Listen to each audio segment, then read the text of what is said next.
कमर जावेद बाजवा ने ये स्टेटमेंट दी थी अहमद मीर को जी कि हमारे जो टैंक है वो इस काबिल नहीं है कि हम जो है वो इनको कंट्रोल कर सकें। उनमें इंडिया तेल डालने के लिए उनके अंदर तेल डालने के लिए हमारे पास जो पैसे नहीं है। ठीक है। तो आप यहाँ से उनकी मेंटालिटी का अंदाजा लगा सकते हैं कि वो किस तरह का ज़हन रखते हैं, या उनके अंदर ये पावर है या उनके अंदर ये कोशिश है कि हम कश्मीर को आजाद करें। और जो डेवलपमेंट अगर वो कर रहे हैं तो वो ये मुसलमानों को फैसिलिटेट करने के लिए नहीं कर रहे। अच्छा, आपके ख्याल से पाकिस्तान साइड कश्मीर में जो फैसिलिटीज दी जा रही हैं, जो डेवलपमेंट हो रही है, वो सब कुछ बेहतर है? पाकिस्तान में कोई इस तरीके से ये चीजें नहीं हो रही? पाकिस्तान में हमें रेप के केसेस, महंगाई और टैक्स और ये चीजें नहीं देखने को मिल रही? देखिए, इसका और उसका कंपैरिजन नहीं बनता। अच्छा। उधर जुल्म हो रहा है बाइस्ड। अच्छा, मतलब ठीक है, मतलब वो अनबाइस्ड नहीं है कि वो स्पेशली देखते ये मुस्लिम है तो उसके साथ स्पेशली हो रहा है। फिर ये सऊदी अरेबिया, यूएई, ये क्यों इन्वेस्टमेंट वहां पे करते हैं? ओआईसी के जो मेंबर हैं क्यों वहाँ कश्मीर में जाके क्यों इन्वेस्टमेंट कर रहे हैं? मतलब ये मुसलमान नहीं है, इन्हें मुसलमानों का दर्द नहीं है?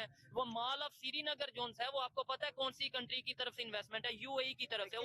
वो श्रीनगर में इन्वेस्टमेंट कर रहे हैं। आप देखें क्या क्या इन्होंने हथकंडे इस्तेमाल किए हैं इमरान खान को कटेल करने के लिए, उसकी पार्टी के ऊपर क्या क्या मजालम किए हैं।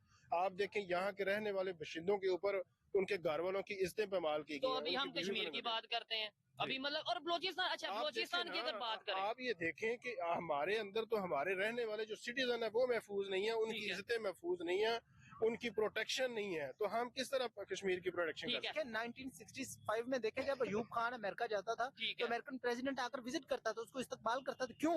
क्योंकि उस वक्त हमारी इंपोर्ट एंड एक्सपोर्ट $200 अरब तक थी, जो आज 4 अरब है। उसका एक और रीजन ये भी थी कि उस टाइम जो हम यूएस के पॉकेट में थे और यूएस से हमें फंडिंग आ रही थी, सीटों सेंटों का हम जो सा हिस्सा बने हुए थे। उसकी एक रीजन ये भी है, इंडिया में भी 1 अरब 40-45 करोड़ की आबादी है, दुनिया की सबसे बड़ी डेमोक्रेसी है। क्या समझते हैं वहाँ पे इलेक्शन फ्री एंड फेयर होते हैं आपके ख्याल से? और क्या पाकिस्तान से बेहतर डेमोक्रेसी है या वहाँ पे? पाकिस्तान से बेहतर है। आप देखें कि वहाँ के जो स्टेट्स हैं उनके वजीर आला ने उनको स्टेट्स को क्या क्या फैसिलिटीज दी हैं।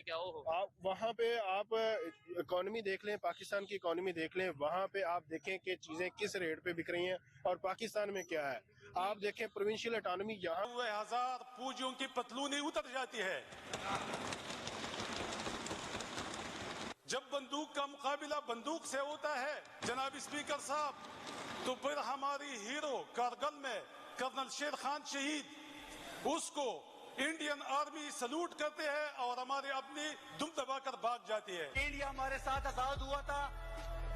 पिछले दिनों नरेंद्र मोदी साहब ने 63 कंटोनमेंट खत्म किए और बदकिस्मती हमारी देखें कि रोज एक नई कंटोनमेंट बनाने की तैयारी हो रही है। जापान का या रूस का, आई थिंक मुझे याद नहीं है, वजीर आजम था या सदर था, उसने कहा था पाकिस्तान एक कब्रिस्तान है। सियासतदानों की अगर आप बात करते हैं ना, तो ये अपने मफाद के लिए ना, अपने बाप के भी सगे नहीं है।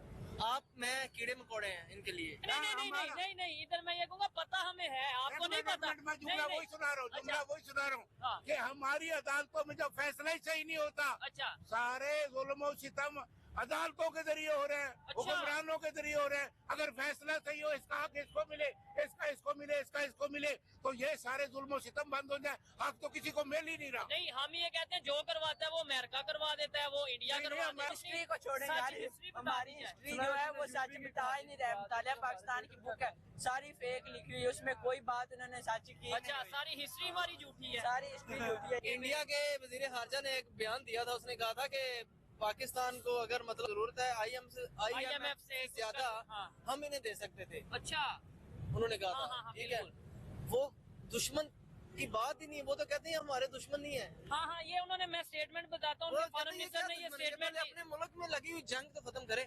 और अफगानिस्तान की बात आपने की, अच्छा, बिल्कुल ऐसे ही, ठीक है। आप अभी गूगल सर्च करें, किसी भाई को कहें, अच्छा, अफगानिस्तान तो PKR करें, करेंसी कितनी है, हालत जंग में रहा अफगानिस्तान कितने साल, तालिबान रहा है, अमेरिका की फौज रही है वहाँ पे, ठीक है। आप करेंसी उनका कर लें। तब्दीली ये आ चुकी है कि गरीब लोग मर रहे हैं, ये तब्दीली आ गई है। तो अभी तो हम ये कहते हैं कि कश्मीर के लोगों को भी अपने साथ मिलाना है, तो उन्हें कैसे रोटी दे देंगे, उन्हें कैसे आटा दे देंगे? कश्मीर को कौन आजाद कराएगा? जो इधर बैठता है कुर्सी पे वो उधर कौन आजाद कराएगा? इधर भुखे मरने पाकिस्तान से बेचे चल रही है 70 साल में, अगर इन्होंने कुछ नहीं आजाद करवा सके तो फिर आप क्या करवाएंगे? बुल्ला शाह फरमांदा सी कि फुल्लां दा तू अतर बना, ठीक है, ते अतरां दा दरिया बना। जबरदस्त, फुल्लां दा तू अतर बना ते अतरां दा दरिया बना, ठीक है। फिर भी तेरी बोन नहीं मुकनी। अच्छा, पहले तू अपनी मैं मुका। मैं मुका, और मैं का मतलब ये सब मैं में पड़ गया ना कि भाई मैं पावरफुल हूँ, मैं से मुकाबला नहीं कर सकते। इंटरनेशनल लेवल पे